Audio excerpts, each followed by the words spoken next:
kenapa sih kok kelihatannya pusing banget? Deh kuliah di UNER, lagi coba suasana baru.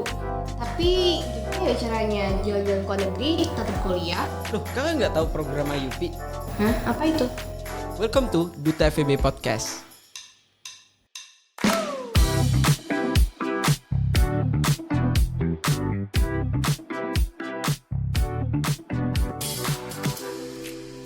Halo semuanya, welcome back to Duta FEB Podcast. Dengan aku Andrian.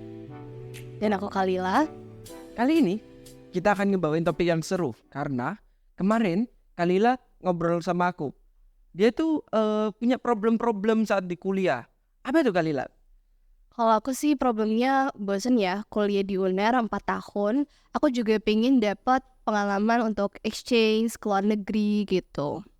Nah, buat kalian nih yang punya problem yang sama kayak temen aku Kalila, kalian bisa dengerin podcast ini karena kali ini kita akan bahas topik program IUP dengan narasumber yang tentunya keren-keren juga, anak-anak IUP. Ada Alia, Michael, dan juga Nisa. Halo Alia, Michael, Nisa. Halo. Halo, aku Alia, aku dari Angkatan 22, program studi manajemen. Hai semua, aku Michael, aku anak Angkatan 22 dari program manajemen juga. Halo guys, nama aku Nisa dari program International Undergraduate Program Management Angkatan 22. Nah, gimana nih kabar kalian? Apa? Gimana? Baik? Banget alhamdulillah. Oke. Mungkin nih aku langsung mau tanya-tanya tentang program IUP. Nah, menurut kalian program IUP itu program yang kayak gimana sih? Oke, jadi makasih udah ngundang kita ya buat teman-teman dari podcast FEB. Jadi buat suruh jelasin secara simpelnya sih IUP itu apa? IUP itu kepanjangan dari International Undergraduate Program. Jadi mungkin kalau orang mungkin buat gampang kenalnya adalah itu kelas internasional ya. Tapi di IUP UNER sendiri itu memiliki perbedaan dari mungkin internasional di PTN ataupun perguruan tinggi lainnya.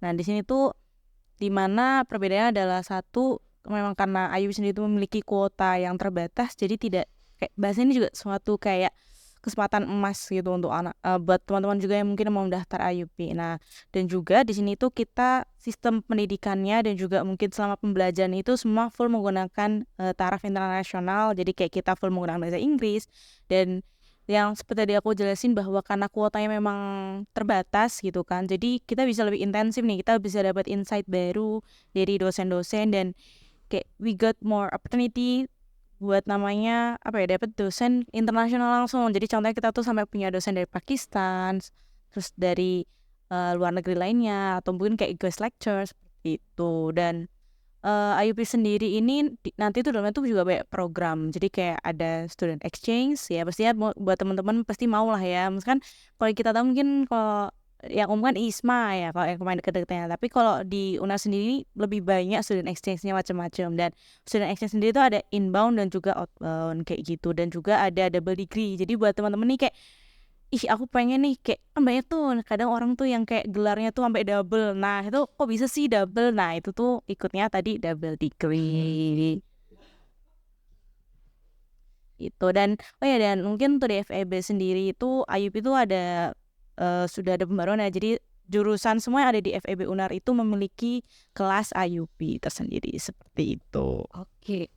Nah, selanjutnya ini aku mau tanya tentang perjuangan kalian masuk ke program IUP itu kayak gimana waktu misalnya kalian ada program UTBK atau mungkin langsung ada program-program lainnya, mungkin bisa dijelasin. Oke, thank you Kayla. So, untuk perjuangan aku itu lumayan, menurut aku agak seru. Karena awalnya itu aku pengen jadi dokter hewan. Tapi ternyata kalau mau melek hewan, matematika sama fisika kamu juga harus bagus. And so I was like, sayang banget. Tapi untungnya aku juga suka ekonomi. Di spare time aku kerjain cuma nontonin YouTube tentang economics and business. And so akhirnya aku pikir kayak 3 bulan sebelum UTBK kayak lincur deh gitu. Akhirnya aku ngikut les bimbel gitu intensif 3 bulan. Dan pas try out jujur lumayan jelek. Paling tinggi palingan dapat 500 doang nilainya UTBK-nya. Tapi yaudah aku cuma berdoa doang. Dan lucunya pas UTBK-nya langsung nilai aku tuh jauh lebih tinggi daripada aku pernah dapetin sebelumnya. Bahkan yang paling jelek, yang mata pelajaran yang aku paling gak bisa, yaitu kuantitatif, itu justru dapat yang paling tinggi gitu. Jadi mungkin kayak, mungkin aku emang harus masuk kuliah kali ya. Mungkin juga anugerah Tuhan. Benar sekali. Tuhan. Nah, tadi kan udah dijelasin nih sama Michael tentang pengetahuannya apa aja, apa dari IPA ke IPS, linjur.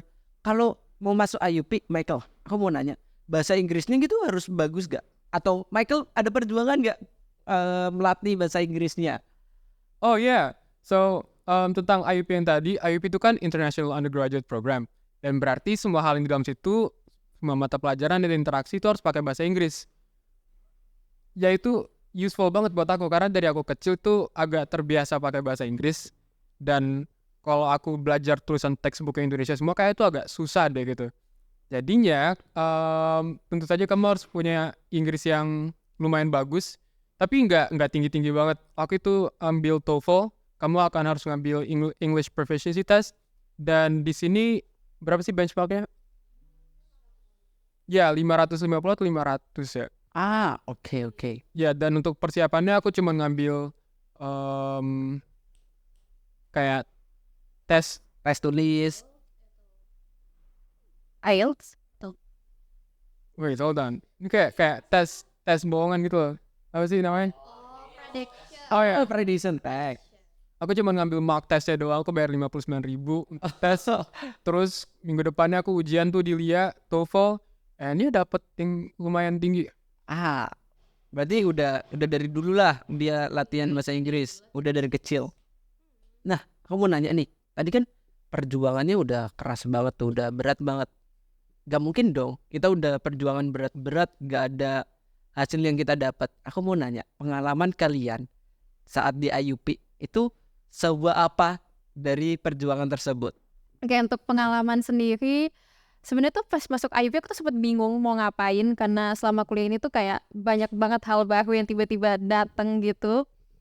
Dan aku sendiri jadi kayak bingung mau naruh fokus di mana. Jadi tapi untungnya pas semester 2 aku mutusin buat lebih explore lagi tentang IUP, dan di situ aku akhirnya ikut program exchange bareng sama University Malaya, dan di situ programnya selama 1 minggu. Di situ aku dikasih banyak banget kesempatan buat kenal sama anak-anak dari universitas lain, lebih tepatnya dari negara lain juga.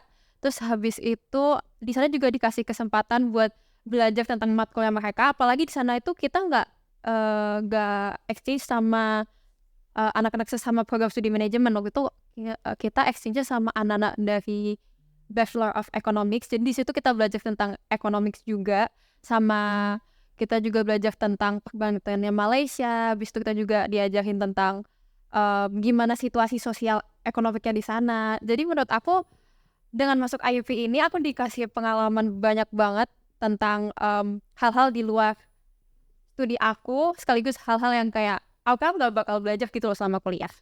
Oke, mungkin yang selanjutnya tadi kan kita udah bahas-bahas tentang pengalaman. Nah, sekarang mungkin aku mau tanya, apa kalau masuk IUP itu kita cuman perlu ningkatin bahasa Inggris aja, atau ada beberapa hal yang perlu ditingkatin lagi gitu kalau kita mau masuk IUP? Terus tadi sih aku masih penasaran ya sama program-programnya. Apa kayak kalau di UI kan ada talent scouting. Nah, kalau di UNAR sendiri tuh ada nggak sih program-program kayak gitu? Kalau boleh tahu talent scouting tuh apa kalau yang di UI kan? Kalau di UI talent scouting itu kayak program SNM gitu. Jadi langsung masuk aja tanpa Oke. Buat IUP ya maksudnya kan itu? ya buat IUP. Jadi mungkin kalau ditanya untuk masuk IUP itu apakah bahasa Inggris doang tuh mungkin, atau mungkin apa sih yang perlu kita siapin gitu kan ya.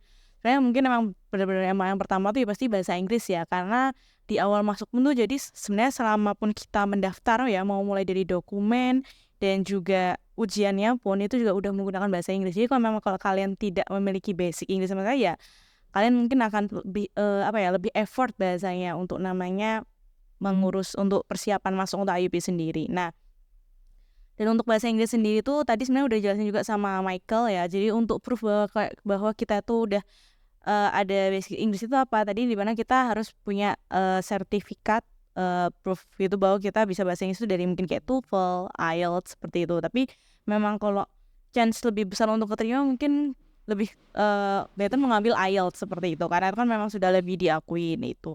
Nah untuk dokumennya sendiri itu sebenarnya mau kita lebih banyak mungkin daripada kelas reguler juga kayaknya karena memang dari sistem ujian pun juga berbeda.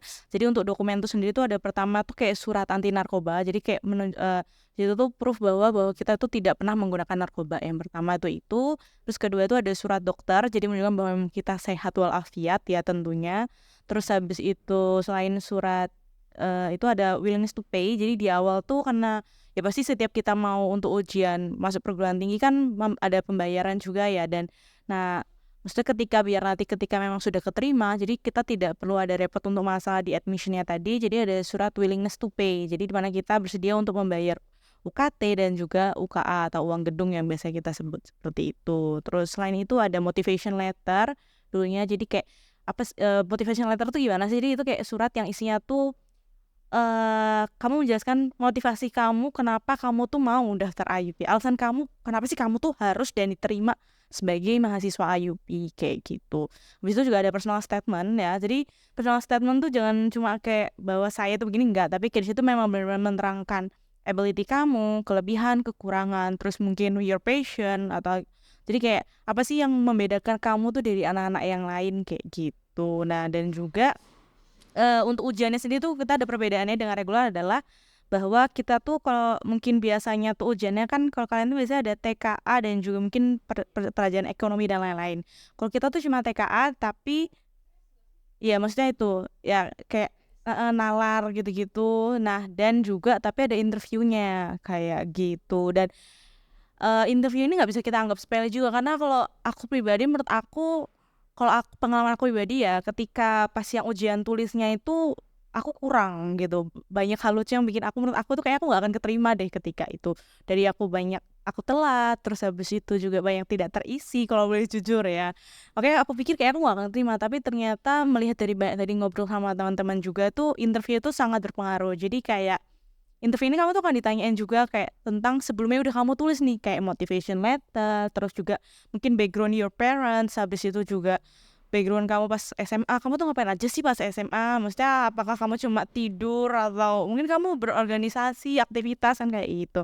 Dan di situ juga kan penguji ini bisa melihat gitu kayak skill bahasa Inggris kamu tuh bener nggak sih. Jadi kalau dibilang ngasih sertifikat itu semua orang mungkin bisa untuk memberikan sertifikat, tapi untuk bahasa speak-nya kan semua orang tuh memiliki apa ya, itu perlu gitu kan, maksudnya perlu ada dilihat dilatihnya speak-nya kayak gitu. Nah di situ tuh si interviewer ini akan lihat kayak anak ini tuh yang begini jadinya itu. Dan interview tuh bukan yang berat banget ya, karena emang intinya itu yang tadi kayak motivation letter, personal statement kamu kayak sesuai nggak sih gitu dengan apa yang kamu tulis gitu, apakah tuh mungkin ternyata kamu tuh orang juga yang berbeda kayak gitu. Atau mungkin juga motivation letternya ngejoki. Waduh itu dia tuh kan biar bisa Oke. biar tahu juga gitu. Dan kok dibilang pun ya sebenarnya di IUP sendiri tuh persaingannya termasuk agak ketat juga, misalnya ketat tuh ada juga yang tertolak kayak gitu. Jadi kayak mungkin banyak yang kayak mikir karena peminatnya dikit berarti kayaknya yang keterima chance-nya lebih gede deh gitu kan, tapi sebenarnya pun tetap ada yang tertolak kayak gitu juga. Dan apa ya, di interview itu interview banyak yang fun ya kalau kita, jadi kayak lebih ke ngobrol. Jadi bukan yang interview kerja yang Oke. ya betul. Jadi kalau karena kita bisa membawa suasana interviewnya kan, udah kayak kita udah tahu suasana kayak gini gitu, jadi kita bisa making it fun kayak gitu sih kalau dari aku yang untuk persiapan untuk masuk ke IUP ya. Dan mungkin lebih jelasnya kalian bisa ngeliat di websitenya IUP sendiri. Jadi mungkin kalau kalian bisa ngecek langsung, ditulis aja IUP UNER, di situ langsung tertera jurusan apa aja yang membuka jalur internasional dan juga surat-surat apa lebih detailnya kayak gitu teman-teman semua. Nah, seru banget kan cara daftarnya. Aku mau nanya dok, apa pembeda dari manajemen IUP sama reguler S1 biasa manajemen itu apa sih pembedanya? Oke, aku jawab lagi ya. Oke, jadi aku mau jawab. Jadi bedanya reguler sama IUP tadi ya. Yang pertama adalah yang pertama pastinya di internasional itu perihal internasionalisasi, go internasional kita lebih tahu lebih dulu nih daripada anak reguler khususnya. Jadi yang pertama tuh pembedanya adalah di student exchange salah satunya. Jadi kita lebih tahu informasinya nih student exchange kemana aja. Dan kita justru malah kita sudah tahu partnership university-nya dari UNER itu apa aja gitu. Jadi dari sana pun jadi kita bisa lebih well prepare lah daripada anak-anak reguler untuk persiapan student exchange tadi. Dan memang bahasanya kesempatannya student exchange buat anak IUP itu lebih besar ya daripada anak reguler karena memang karena kan kita difokusin untuk internasional kayak gitu.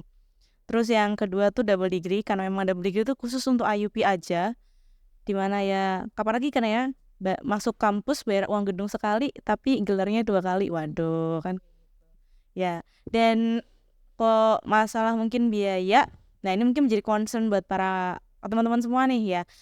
Untuk double degree memang betul kita memang membayar, tapi di situ tuh universitas itu akan memberikan bantuan ya, dana juga, mungkin tidak fully funded tapi tetap diberikan bantuan dana. Apalagi kan kampus kan pasti sangat mendukung ketika mahasiswanya ingin mengembangkan diri, seperti itu salah satunya itu kan. Dan juga UNER sendiri ini khususnya di FEB itu udah punya 4 partnership ya untuk double degree. Ada di Taiwan, di Asia University, terus ada di Australia, terus ada di mana lagi, Belanda ya, di Belanda Faction University. Dan juga satunya tuh mungkin karena bukan dari jurusan aku, jadi mungkin teman-teman bisa lihat di website ya sekiranya kayak gitu. Itu kalau dari aku. Mungkin dari Michael sama Alia mungkin mau menambahkan sih apa perbedaannya internasional dan juga reguler. Nah, mungkin tadi kan perbedaan dalam kayak partnership dan lain-lain. Nah, mungkin kalau perbedaan saat kuliah nih, saat dosen yang ngajar, apakah, kalau aku gak salah IUP itu kalau saat lagi kuliah full bahasa Inggris ya, literally dosennya bahasa Inggris, kita kalau nanya juga bahasa Inggris, atau gimana? Ya emang gitu, karena peraturan di kelas kalau kamu itu anak IUP, kamu emang harus pakai bahasa Inggris di kelas. Itu yang bedain dengan regular dan IUP. Got it. Tapi kalau aku mau nanya juga, lifestyle anak IUP sama kayak, ya let's say cara berpenampilan lah. Apakah anak IUP sama reguler sama-sama aja, atau ada ciri khas banget anak IUP itu seperti apa, atau gimana? Kalau aku personally, aku rasa antara lifestyle kayaknya nggak ada bedanya ya. Ada yang di regular lifestyle kayak anak IUP, ada yang anak IUP lifestyle kayak regular, jadi kayaknya nggak ada bedanya. Bahkan aku sendiri sempet dikira bukan anak IUP karena aku nggak gitu, gak tau ya, mungkin kayak penampilannya kurang rasa IUP-nya kali ya. Tapi kan semua anak-anak IUP kalau di kelas aku sih ya, aku lihat mereka semua kan ngikutin peraturan kuliah ya. Jadi kayak tetap kamu harus pakai yang berkerah gitu, jeans, celana panjang ya. So jadi kayak gak ada perbedaan lifestyle atau berpakaian mereka deh, setahu aku. Oh, got it. Bagian NFP itu soal ujungnya pede banget gitu kan. Jadi kayaknya kita nggak akan ada perbedaan signifikan untuk lifestyle karena mungkin sama ya. Sama mungkin tadi sih aku mau nambahin sih, kayak tadi selain bahasa Inggris tuh tadi ya aku bilang sebenarnya aku udah jelasin bahwa karena kuotanya tadi terbatas, jadi kita lebih merasakan intensif dalam ajar mengajar bahasa gitu, yang dimana kita lebih punya banyak waktu untuk bisa meminta insight ke dosen-dosen. Karena tadi aku bilang kita lebih mendapatkan chance untuk dapat dosen yang kadang unexpected gitu. Kayak ternyata beliau nggak hanya dosen, beliau ternyata mungkin kayak ada kayak konsultan sebenarnya, atau beliau adalah CEO like something gitu. Terus jadi kayak kita lebih tahu insight-nya tuh bener-bener yang bertaraf internasional, lebih banyak. Jadi kayak brainstorming kita jadi lebih besar dengan dosennya. Karena kan kalau kelas biasa kan atau reguler kan banyak ya mahasiswanya sekelas tuh banyak banget. Jadi kayak mestinya untuk nanya itu kan lebih dikit gitu chance-nya. Nah kalau kita tuh jadi bisa lebih banyak ya, itu salah satunya. Sama aku mau nambahin kalau buat IUP itu kita kadang ada kayak guest lecture yang bareng sama kayak manajer di multinational company atau kayak sama konsultan gitu. Nah biasanya mereka itu suka ngasih kita kayak insight langsung terhadap kayak gimana dunia pekerjaan yang asli. terus kayak ngasih kita tips and trick tentang apa yang harus kita kembangin atau apa yang kita lakuin buat menghadapin dunia kerja. Jadi menurut aku itu sangat berguna banget sih buat kedepannya kayak gimana. Oke, jadi yang selanjutnya aku mau tanya, kalau di program IUP tuh kira-kira exchange-nya tuh di semester berapa sih? Dan kira-kira kalau kalian bisa ceritain nggak sih kayak pengalaman cutting kalian gitu? Kalau exchange tuh seperti apa? Oke guys. Oke, kalau buat exchange kita kayaknya ada banyak sih ya kalau exchange. Ada dari second semester bisa, cuman untuk saat ini masih jarang ada yang mau ngambil di second semester. Kebanyakan tuh di semester 5 sama semester 7, tapi untuk semester 7 lebih ke double degree. Untuk semester 5 sendiri ada yang saya ada di Universitas Jerman, cuman aku lupa namanya. Kalau tadi apa efek? Ada juga di Belgia. Nanti untuk lebih jelasnya universitasnya apa bisa langsung dicek ke websitenya. Apa gitu? That's it. Terus kalau yang double degree itu gimana? Atau kita wajib double degree atau nggak perlu? Atau Sebenarnya kalau untuk double degree sendiri itu pokoknya kita tuh diwajibin buat dapat international exposure. Jadi tuh bisa exchange, bisa double degree, bisa student outbound. Tapi lebih disaranin buat ikut yang double degree karena selain dapat pengalamannya juga dapat degree-nya kan. Untuk double degree sendiri itu kita ada 4 universitas tadi, ada di Australia, Taiwan, sama di Belanda. Untuk yang di Taiwan sama Australia tuh mulainya semester 5, dan untuk yang di Belanda itu mulainya semester 7. Semuanya tuh durasinya setauku 1 tahun ya. Setahun. Jadi nanti kita balik, kalau buat yang Taiwan sama Australia nanti kita balik lagi ke sini, skripsiannya di sini. Kalau yang di Belanda kita skripsiannya di sana. Oke. Tadi kan udah dijelasin tuh apa soal double degree, student exchange. Nah, mungkin nih buat pendengar kita masih bingung, bagaimana sih daftar IUP itu ngaksesnya di mana? Mungkin bisa kalian kasih tahu apa cara daftar IUP atau websitenya mungkin, atau Google Docs atau Gform yang mereka bisa akses. Oke, jadi kalau kalian mau daftar di program IUP, kamu bisa aja langsung ke websitenya di iup.ac.id,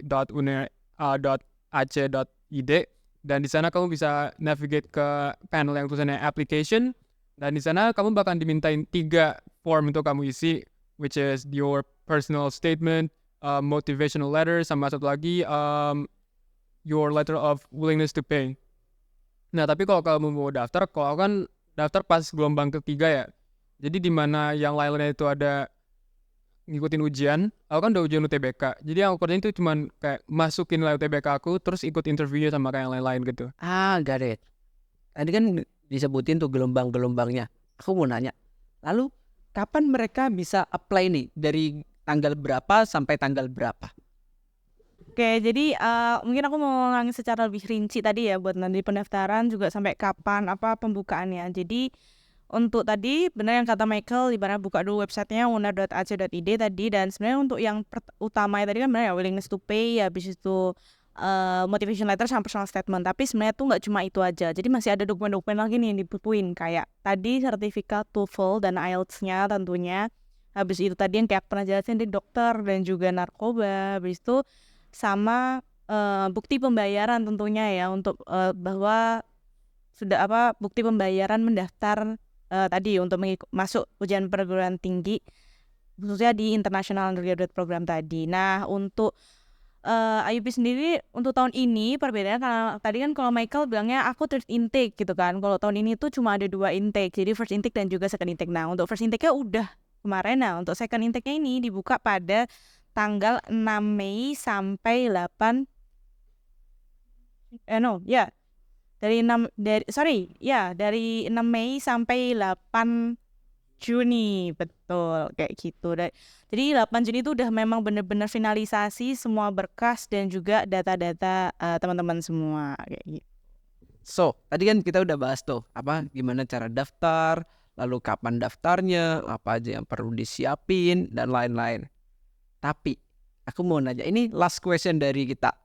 Ada nggak sih kata-kata motivasi dari kalian yang biar bisa kalian bersemangat hidup, biar bisa kalian selalu semangat lah tiap pagi hari. Oke, sebenarnya kata-kata motivasi aku sendiri tuh nggak begitu yang kayak bikin orang semangat banget gitu. It's more like a comforting word buat aku. My motivation / comforting word would be it'll pass. Apapun yang kita alami saat ini itu bakal lewat. Jadi I feel like apapun nanti yang aku hadepin, mau itu masalah atau maupun itu hal yang kayak menyenangkan, itu semua akan berlalu. Dan untuk yang masalah, aku pasti bisa ngelewatinnya. Kalau buat yang pengalaman menyenangkan, aku harap itu bisa menjadi sebuah pengalaman buat aku untuk kayak look back and just cherish the memories. Itu kalau aku. Alright. Kalau dari Michael? Oke, ini salah satu ya. Ya, Oke, satu-satu. keren. Ya, kata-kata motivasi aku akan aku ambil dari mama aku. Karena dia bilang, if you cannot do it anymore, just push a little bit more. And I think that has got me through a lot of things. Misalnya kayak aku udah gak kuat mau harus ngerjain suatu hal, tapi kata dia kayak push sedikit aja lagi. Which makes sense karena kayak kalau like that one theory yang kamu kerjain 20% equals to 80% of the results, itu kayaknya bekerja a lot di so far di kampus aku. So yeah, thanks mom. Up to you. Wait, so isn't that just A bit too far. Aduh lucu. So isn't that what I just did to you to come here? Just push a little bit more. That is so true. That's true, right? Kalau dari You're Nisa, my mom now, okay? wait, what? Kalau dari aku sendiri yang pertama adalah encourage yourself ya, beraniin diri kamu untuk mulai gitu. Mending gagal untuk mencoba daripada gagal karena nggak nyoba sama sekali. Dan juga trust the process, karena apapun prosesnya pasti nanti hasilnya bakal sesuai apa yang kamu lakuin. Alright, thank you Nisa, Michael, dan Alia. Mungkin itu aja untuk episode Duta FEB Podcast kali ini. Dari aku Andrian, Dan aku Kalila. sampai jumpa di Duta FEB Podcast selanjutnya. Bye.